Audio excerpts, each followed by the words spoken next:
सारी डिटेल्स देकर मेघना मित्तल हमारे साथ जुड़ गई हैं, उनसे समझते हैं पूरी खबर, उसके बाद विस्तार से इस पर डिस्कशन भी करेंगे। मेघना, आप बताइए। जी, आईआरसीटीसी का गवर्नमेंट ने ओएफएस लॉन्च कर दिया है। अब इसके बाद जो सूत्र कंफर्म कर रहे हैं कि दीपम अपना फोकस जो है ओएफएस की तरफ बढ़ाने वाली है इस फाइनेंशियल ईयर में, और भी ओएफएस पाइपलाइन में हैं जो गवर्नमेंट ला सकती है।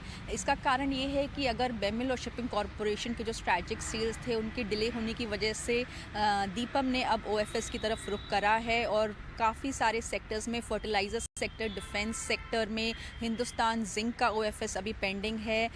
इन सब के जो रोड शोज़ हैं काफ़ी के हो चुके हैं और कुछ आने भी वाले हैं। तो रोड शोज़ के बाद इन्वेस्टर का जो एपेटाइट देखकर ये डिसाइड किया जाएगा कि कितने ओएफएस इस साल में ही आएंगे। अगर डिफेंस पीएसयूज़ की बात करें तो उनके रोड शोज़ दिसंबर और जनवरी में होने की उम्मीद है, ये सूत्र बता रहे हैं। फर्टिलाइज़र पीएसयूज़ के सिंगापुर में रोड शोज़ इसी मंथ दिसंबर में हो सकते हैं।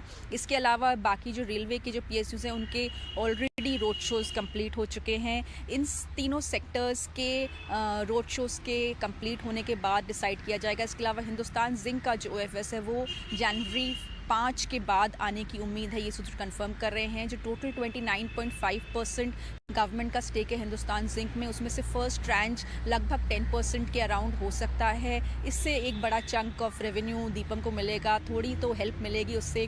जो डिसइन्वेस्टमेंट टारगेट हालांकि बहुत बड़ा है ₹65,000 करोड़ का, और अभी ₹28,000 करोड़ के आसपास ही हुआ है। आईआरसीटीसी से 2,000 करोड़ की लगभग आने की उम्मीद है। तो अब ये देखना रहेगा कौन कौन से ओएफएस गवर्नमेंट फाइनलाइज करती है इस फाइनेंशियल ईयर में आने के लिए हिंदुस्तान जिंक के अलावा।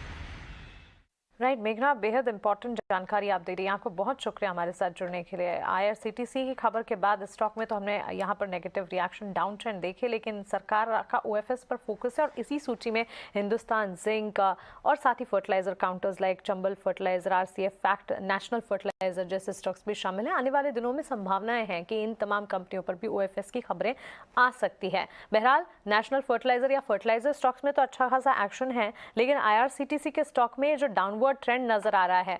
नागराज, आपसे जानना चाहूंगी क्योंकि रेलवे सेक्टर के लिए दो तरह की खबरें आ रही हैं। कल ही हमने देखा रेलवे केपेक्स पर वित्त मंत्री जी ने 10,000 करोड़ के अतिरिक्त केपेक्स के अनाउंसमेंट की है। बजट से पहले रेलवे सेक्टर है, फोकस में भी रहता है, लेकिन इस वक्त इस खबर के दम पर इस स्टॉक में आईआरसीटीसी में डाउनवर्ड ट्रेंड नजर आ रहा है। एक बार टेक्निकली चार्ट चेक कीजिए और रेलवे सेक्टर पर ही एक बार अपनी राय, अगर कोई और स्टॉक भी आप देना चाहें।